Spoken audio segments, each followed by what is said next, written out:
Welcome to the 2 Month Review, a weekly podcast brought to you by Open Letter and 3%, in which we take one book, break it down bit by bit, section by section, talk about it, analyze it, make jokes about it, do whatever we want to do, have some fun, all about having fun and reading books. So I'm Chad Post from Open Letter Books, joined as always by Brian Wood of Joytime, author of Joytime Killbox.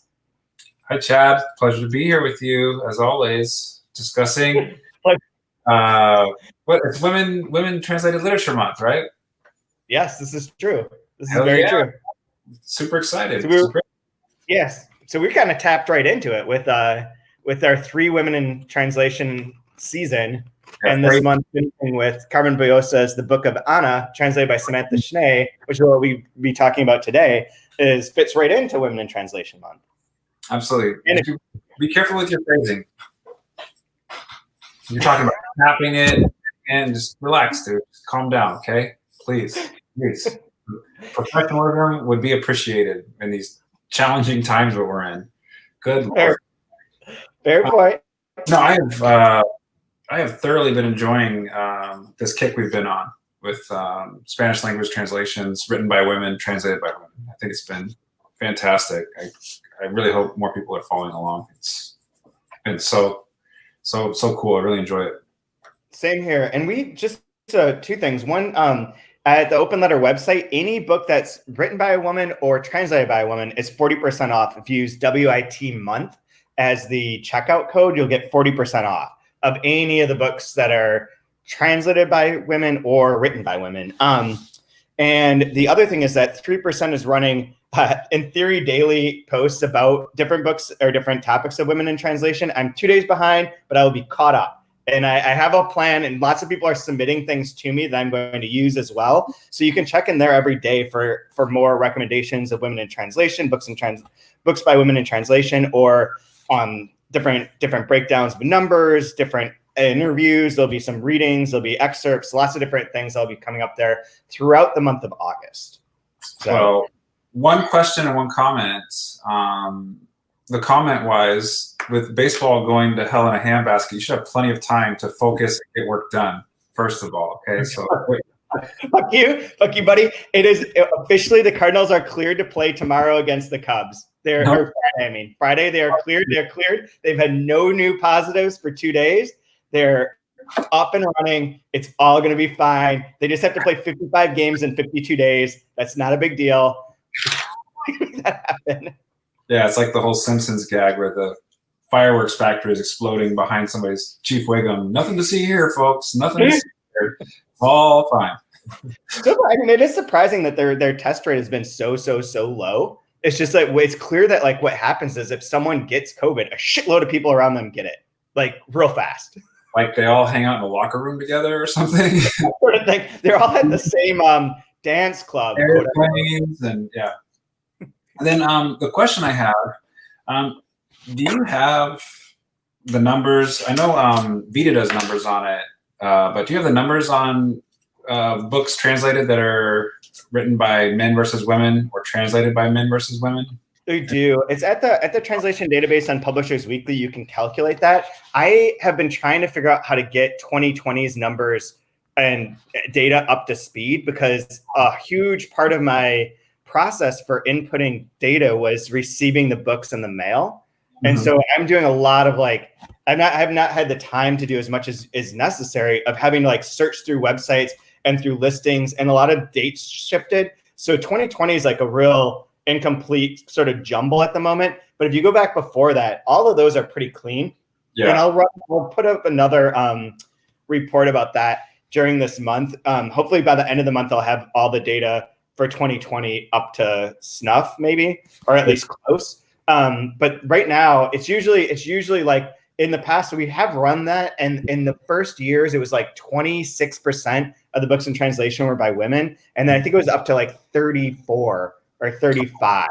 So it was moving up steadily, but still a third of the books. I'm just curious about how that looks compared to with American publishing and book selling, with those numbers, how they compare between these numbers. How close is it, or how far apart is it, and why? Or that'd be a neat topic of conversation or something to discuss on the site, maybe. The one that I would like to figure out this year that it probably might be kind of depressing, but it'll be interesting, is instead of doing it by books, do it by authors, because a lot of the authors that get translated are like series writers. So like Yo Nesbo, or like for women in translation, a lot of like the Scandinavian crime writers have like 7 books that have been translated. So if I instead of counting that as 7, but count that as just one author, I wonder what the percentage is when it's just the percentage of authors that are male versus female. Whatever cheating is required to make it look good or bad. I don't know that it'll look good. I think it'll look worse, to be honest. I think that the women who get translated get multiple books translated, which is a positive, but there aren't as many different new female authors being translated. Whereas with men, I think that there's a lot of like a lot more one-offs. Okay. And is that, you think that's primarily because it's within like a genre fiction type of? Possibly. And like, I don't know. I think that there's like that if a female writer starts getting published and gets quote unquote discovered, that there's like a tendency to stick with them more. And that with a male author, if the book doesn't do as well, they're gone in translation. And I don't know what that might be. And I could be wrong. That's what I want to find out. This is like a legit question for the database, is like, what does that number look like? But I just have like a sneaking suspicion that like when I've gone through for different countries and been like, shit, like Scandinavia has a lot of women in translation, but then I'll like break it down and it'll be like, oh, like there's really like 13 authors, but they all have like 8 books. It's all about people getting murdered in the snow. And has the word blood or corpse in it. Yeah. That is an interesting point to bring up, because I sometimes I forget, and I get my head wrapped around too much in the literary, quote, literary fiction landscape, and forget about the books that actually sell and that people read. And it's all the, the page turner stuff you get at an airport when those are open and working. That's the majority of publishing in the publishing world. Yeah. And I totally forget that exists sometimes. And it's a good reminder that that drives a lot of it. So. Drives a ton of it. Yeah. Like that in Murakami. But then you have Elena Ferrante. So Elena Ferrante is a good example of that too. She has like 7 books that are in translation out already, and the 8th one coming now. But she accounts for like of Italian women in translation. If you search it on the database by book, which is the only way you really can, it will say like there's a ton of books by women in translation from Italy, but it'll be like a few authors and they'll have 8 books. She's like a good example of that. Yeah. So yeah, I'm curious. I'll find out. But if anyone's listening to this and wants to contribute to like this month of post, feel free to just email me. I want it to be like a platform for publishers, readers, critics, translators to like support the work of women translators and women writers in translation. So anyone wants to add anything to that would be great, because it won't be as much fun reading my like breakdowns of books or lists of things every single day by any means.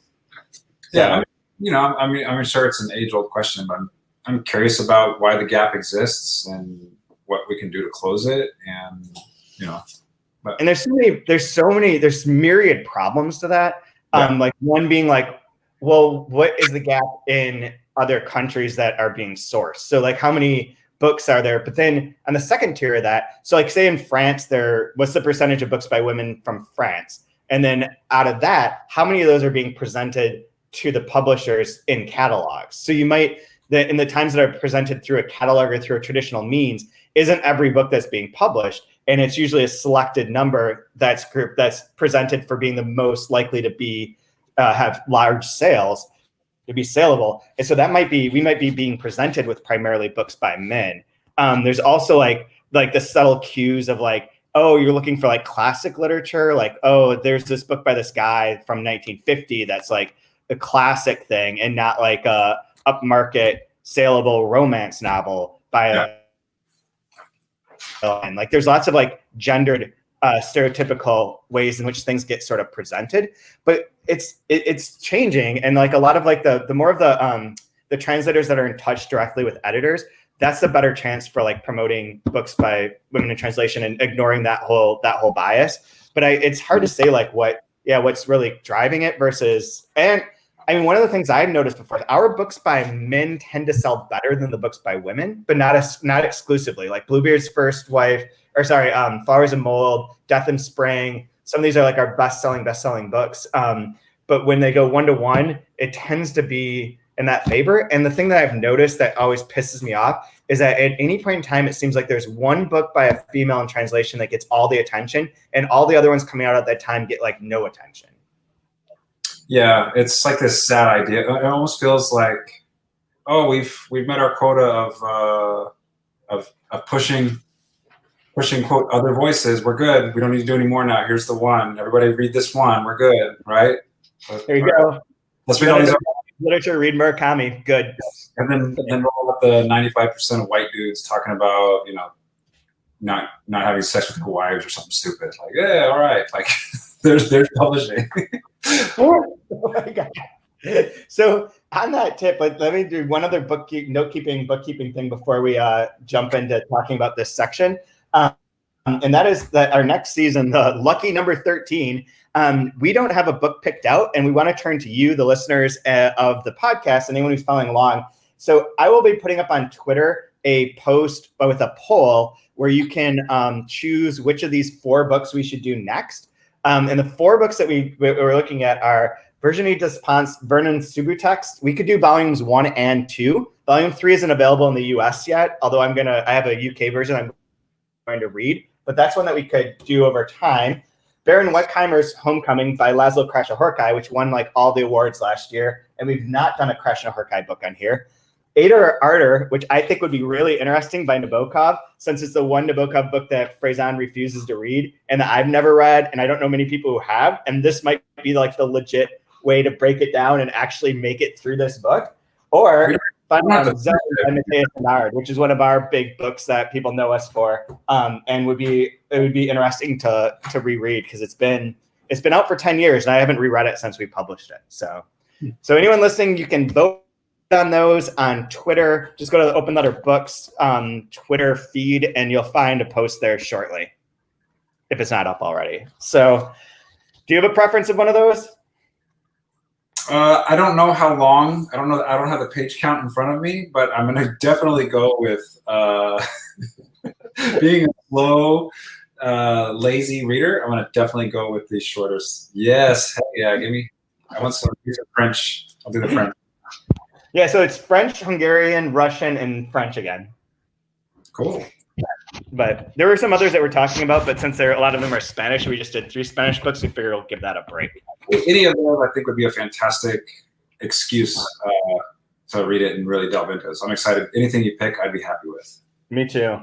So vote. Okay, so we're talking about the Book of Anna by Carmen Bujosa, and we are up through part 3 today, which is Karenina's portrait.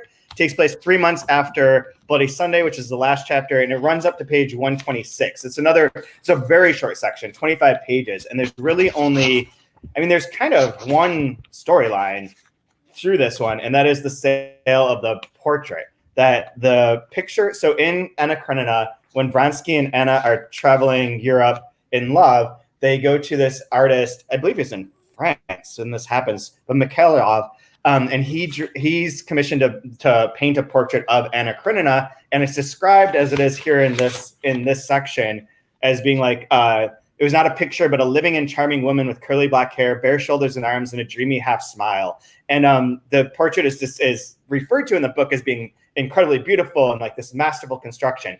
And so in this sequel of sorts, the Tsar wants it for the museum, for the Imperial Museum, I believe is what it's called. And contacts them, and Sergei is like, no, that's not cool. But then his wife's like, no, let's sell it. If maybe they'll give us money for it, we'll tell them they have to come look at it and see if it's valuable. And so in this chapter they do, or in this part they do come. They just 3 people come look at it and decide they want it, and they then arrange to buy it and to pay them a bunch of money, which was unexpected. And we can get into that in a minute. And then as they're doing that, Sergei and his wife Claudia dream of Tolstoy coming and berating them for getting rid of the portrait. And then there's a few things about Clementine that are in here, but that's pretty much it by way of plot, I believe, right? There isn't anything I'm skipping over.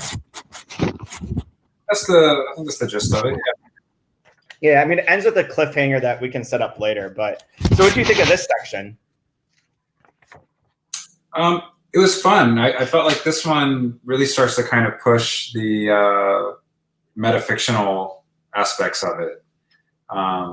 With the characters in the dreams, the characters starting to realize that they're characters, and the fact and the fiction blending together. And I think kind of at this point, Carmen's gotten us kind of, I don't know, she's woven this wonderful, tapestry of a story, and like now she's really starting to kind of get us comfortable enough where she can start pushing it a little bit, and testing the limits of how uncomfortable she can make a basic reader of this book to still hang on. I really enjoyed that she's starting to kind of get a little more experimental, and I felt it in this part.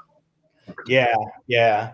It's interesting because it does contrast then, like if the last section was the political section about the first sort of uprising and what leads to the revolution in 1905, this one is like, that's pushed aside, and instead you have like what the Tsar is doing in terms of acquiring goods, and then have Tolstoy being like, you can't do this because this whole thing is corrupt. The Tsar is corrupt. So it's like a different way of approaching the corruptness of the Russian government, and like it devalues the people.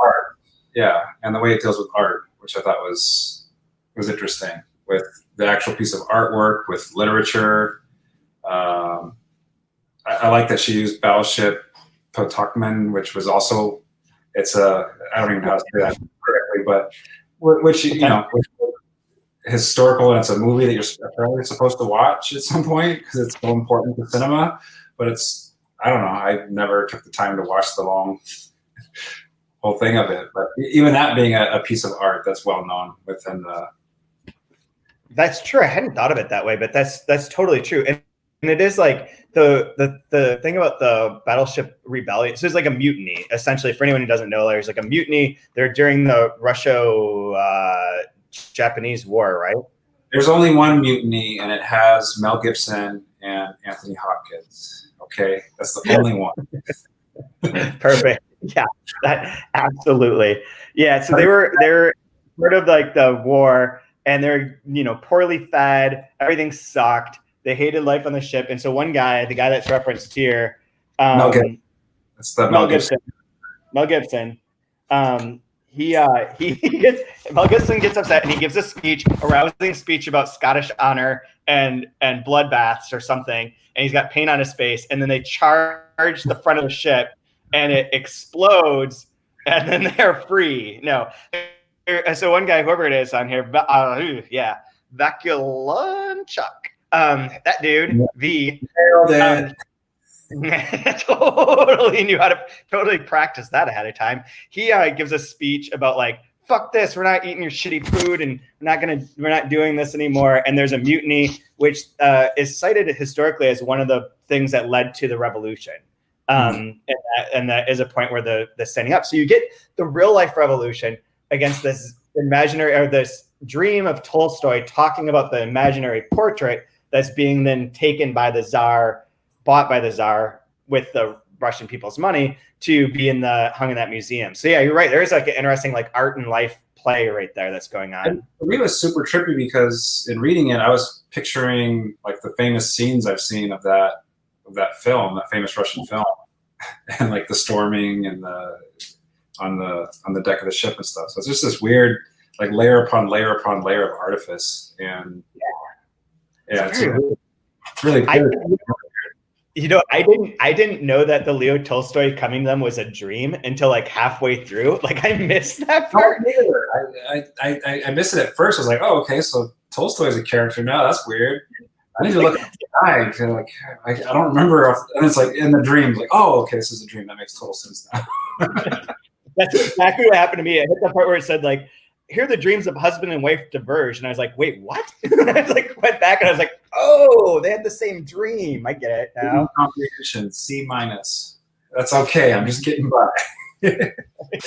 Still passing. Don't have that, in COVID world, C- is as good as an A+.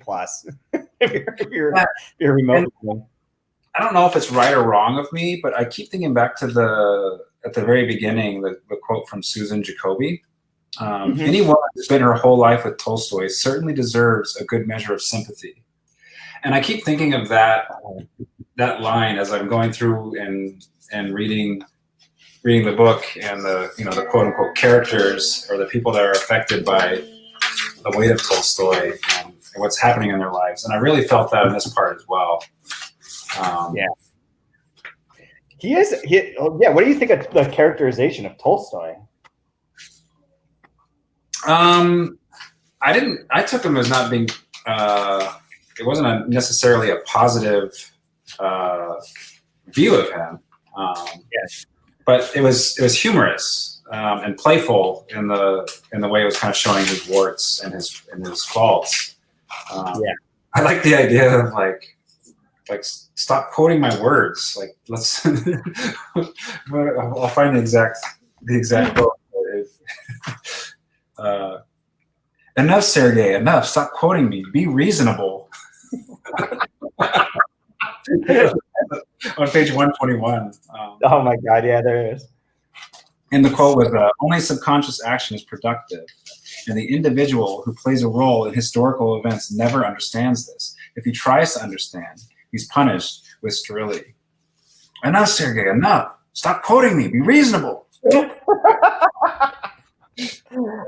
part that I like is how he just sort of berates them. He's like he looks around the room or whatever, and he's like, "Oh, this is just garbage. Like this room is all this crap." And then he's talking about, in reality, it was just what is usually seen in the houses of people of moderate means who want to appear rich, and therefore succeed only in resembling others like themselves. Their dark wood, plants, rugs, and dull and polished bronzes. All the things people of a certain class have in order to resemble other people of that class. And then he's like, "Fuck you guys, do not sell this painting." He's like, "The two of you, what I have created, and there's no trace of me in this unholy business, and what I cannot take responsibility for is that the two of you are not acknowledging change. You don't so much as lift a finger. You become increasingly self-absorbed, ruining yourselves, and I won't deny it. You disgust me. Your complacency will cause you nothing but unhappiness and me pain. Man cannot live without knowing the truth, not even if he's a man of fiction, not even the fiction I write, because I write only what I know, and the only world I know is that of men." If you give us an order, we'll obey it. And it's interesting. He's putting forth this idea of like being like, don't sell to the Tsar. The Tsar is foolish. He's an enemy. This isn't his right to this at all. He's saying it's shameful to organize killings. An army is always an instrument of murder. And in the case of the Tsar's army, it's also a suicide machine. Russia is killing itself. And it's very, very much like, in France in 1790, they renewed the world, and now Russians have to do that in 1905. Like, it is a very like proletariat revolution, anti-Tsar moment, and that all tracks, and that all makes sense, and like seems like very positive. But yeah, the way that he like it says all these things is like pompous and like an asshole. Yeah, but funny. I imagine him being like fat and with a shitty beard and a tattered like suit that doesn't quite fit right.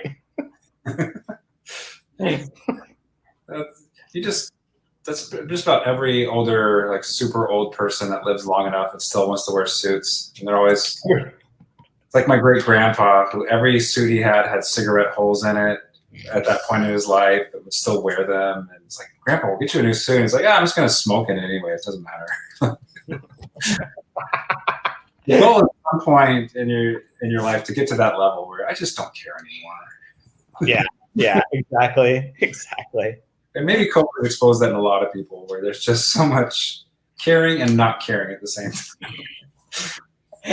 I'm very opposed to these new think pieces about how now we're not allowed to wear comfort clothes and we have to go back to wearing normal clothes to work.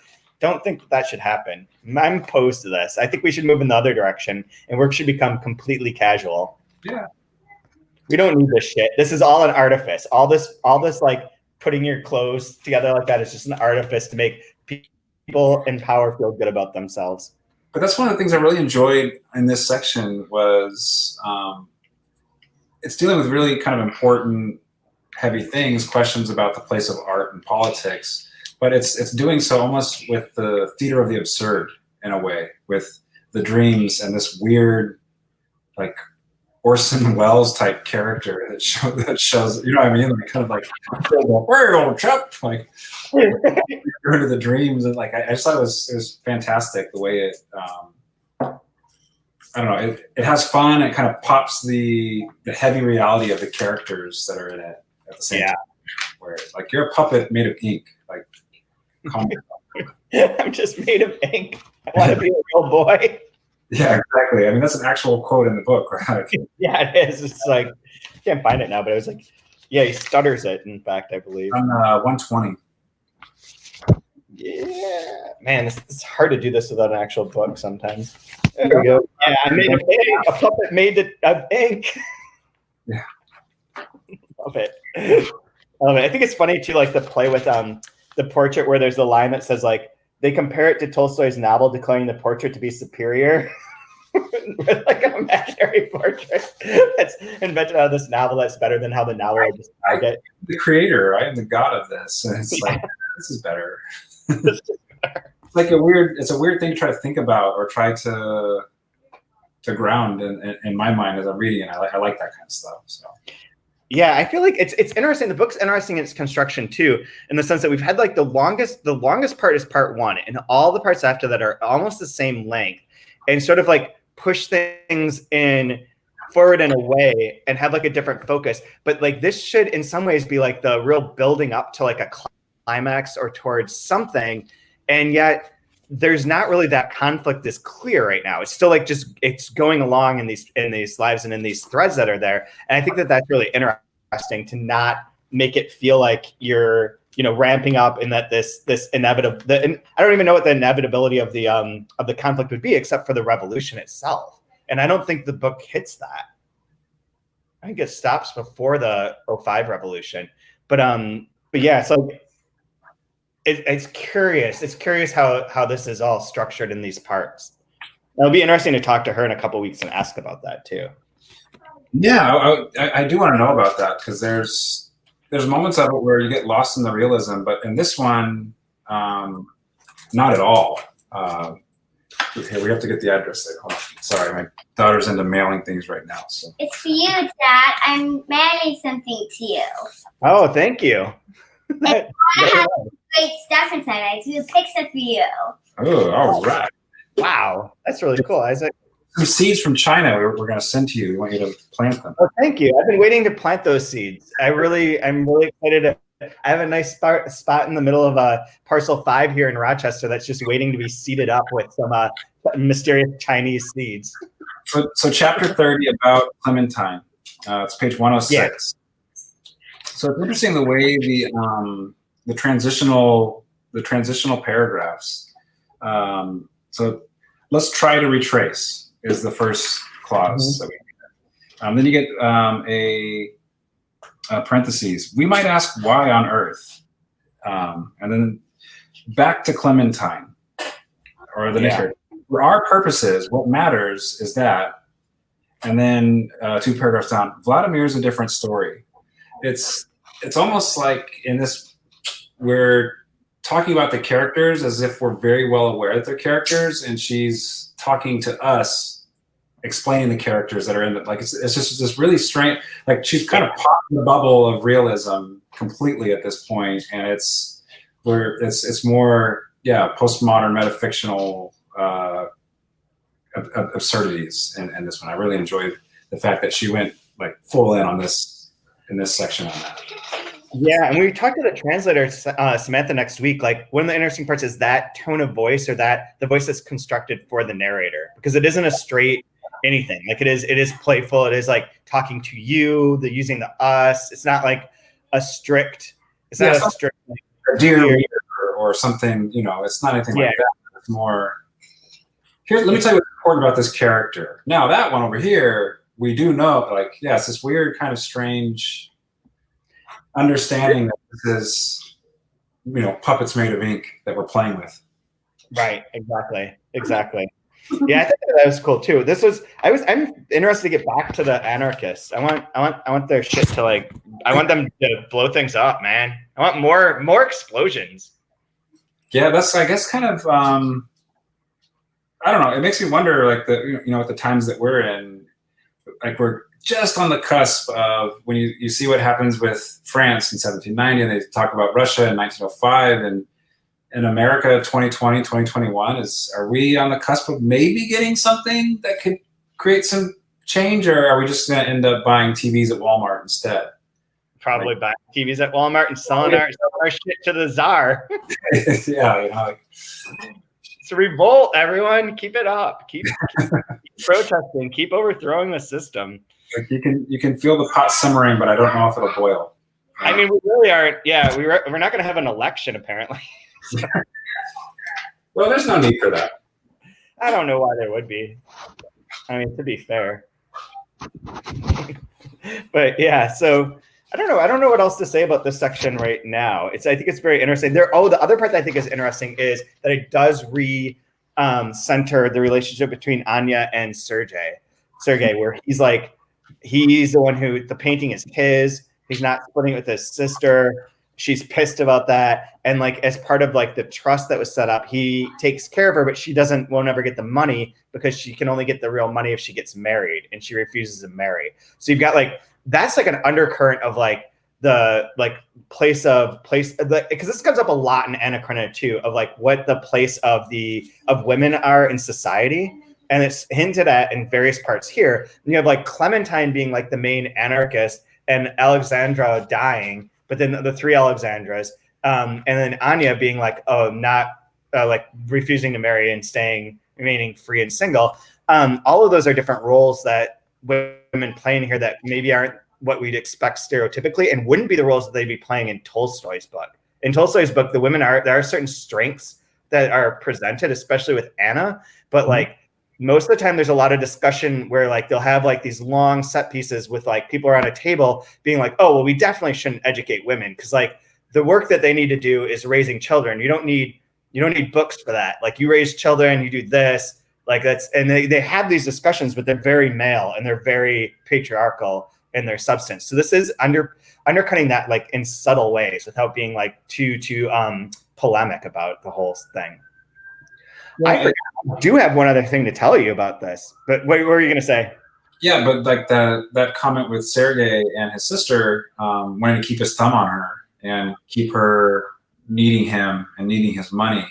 Again, it just took me back to that Jacoby quote, Susan Jacoby quote at the beginning about anybody, like, if you're a woman that spent a lot of time with Tolstoy, you have my sympathy, or you deserve our sympathy, right? And so I again, it's kind of shading my reading in some of these sections, but absolutely, that when that part came up, that triggered that part of me again. So every day I get from Book Riot this email where they advertise. It's like I think most of their financial model is that they run advertisements for discounted ebooks that are being sold through Amazon. And so there's different ones every day. I look at it most days, but not always. But the one that's from yesterday was for one of the books that was included in this offer was that you can buy a book called Anna K, a love story written by Jenny Lee. It's one of two books in the Anna K series. I don't know about this. Where's the second one? Yeah, the second one is called Anna K Away. Huh, interesting. Okay, so I was like, Anna K? Like, is this about Anna Karenina? And I went and looked at it. And here's the jacket copy. A national indie bestseller. Meet Anna K. Every happy teenage girl is the same, while every unhappy teenage girl is miserable in her own special way. At 17, Anna K is at the top of Manhattan and Greenwich society, even if she prefers the company of her horses and dogs. She has the perfect, if perfectly boring, boyfriend, Alexander W., and she has always made her Korean-American father proud, even if he can be a little controlling. Meanwhile, Anna's brother, Steven, and his girlfriend, Lolly, are trying to weather a sexting scandal. Lolly's little sister, Kimmy, is struggling to recalibrate to normal life after an injury derails her ice dancing career. And Steven's best friend, Dustin, is madly and one-sidedly in love with Kimmy. As her friends struggle with the pitfalls of ordinary teenage life, Anna seems always to be able to sail gracefully above it all. That is, until the night she meets Alexia Count Vronsky at Grand Central, a notorious playboy who has bounced around boarding schools and who lives for his own pleasure. Alexia is everything Anna is not, but he has never been in love until he meets Anna, and maybe she hasn't either. as Alexia and Anna are pulled irresistibly together, she has to decide how much of her life she's willing to let go for the chance to be with him. And when a shocking revelation threatens to shatter their relationship, she is forced to question if she has ever known herself at all. Dazzlingly opulent and emotionally riveting, Anna K, A Love Story is a brilliant reimagining of Leo Tolstoy's timeless love story, Anna Karenina. But above all, it is a novel about dizzying, glorious, heart-stopping experience of first love and first heartbreak. And it has been optioned and being made for an HBO Max TV series. Oh, God. Just post up that Captain Picard meme where he's holding his face. Or I don't want to live on this world anymore. This has been a national indie bestseller, a must-read book named by maybe 20. This came out, by the way, this book came out in March. This book is like brand new. I've never heard of it. I think it's a YA book, but that's not entirely clear to me. They say, oh, wait, here's a blurb for you.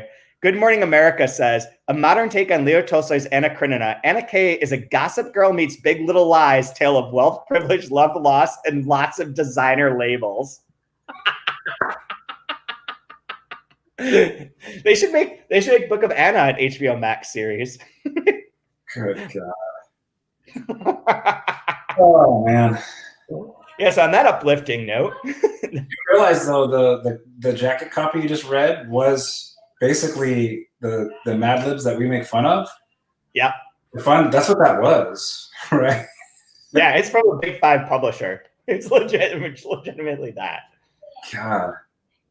Do you think at the Big Five publishers they have like that template, but their own version of it that they give to like their new hires and be like, learn how to write copy just like this? Probably. I mean, we should probably be excited that people are reading the book or reading books, but but it's hard to read this instead, please. Yeah, yeah. Oh, it is a young adult novel. Okay. It's officially an adult novel. The writer is also a producer for the ABC family sitcom Young and Hungry. All right, cool. Cool. I do have one last thing to say. So we're left with like a bit of a cliffhanger in which Claudia has found like this box and she forgets about it and then she opens it and inside the box is the manuscript that Anna Karenina wrote when she was at her very happiest, and it includes a letter to Sergei Seriosha, is the diminutive of that, and about how she wrote it twice. The first she wrote as a moral lesson for children, intending that you be its first reader. 2 years later, I rewrote it in one sitting without any such pretensions. I didn't write it for you. I wrote it for myself. Nevertheless, I dedicate it to you, hoping that someday you, Seriosha, will have a daughter, and that one day she'll be a grown woman, and these pages will speak to her, my granddaughter, when she's an adult.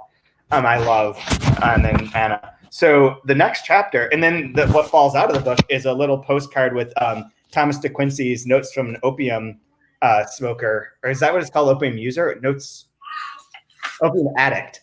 The quote from that, and this is the part where, like, in the book, Anna's doing a shit ton of opium and writing kids books, and the next chapter is the Book of Anna with no time. So it is this book that she wrote in Anna Karenina, the Tolstoy version, that will now be in our book, the Byosov version. So I'm excited for that little, like, it should be, I assume that's going to be like a set, like its own thing that's outside of the universe that we've had so far, with the exception that like it ties in through the character, but that like this story or the book that she wrote is going to be a standalone sort of thing, which makes it kind of see what it is. Excited to check it out. I hope in Anna K, when she's writing, she's doing Adderall and vaping. I think would be for sure more current for the kids. Vaping and doing Tide Pods. Tide Pod challenge and vaping. I'm gonna write a crazy feminist fairy tale after I chew on this Tide Pod for a while.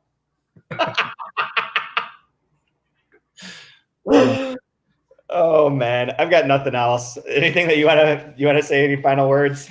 No, I'm looking forward to next week. And do you have the translator next week as well? Yes. Okay, so I'll actually try to be a little more serious and I'll be in the woods, by the way. So this is the only thing I'm doing for work. I'm going on vacation Friday and coming back next Thursday, and I will not be answering anyone's emails during that time, but I will come on and do this. Good luck on your vision quest. I'm always in the woods. Ayahuasca, man. Ayahuasca is there for me. I'm going to see God. All right. He's in pulsating colors in the sky. You'll see him.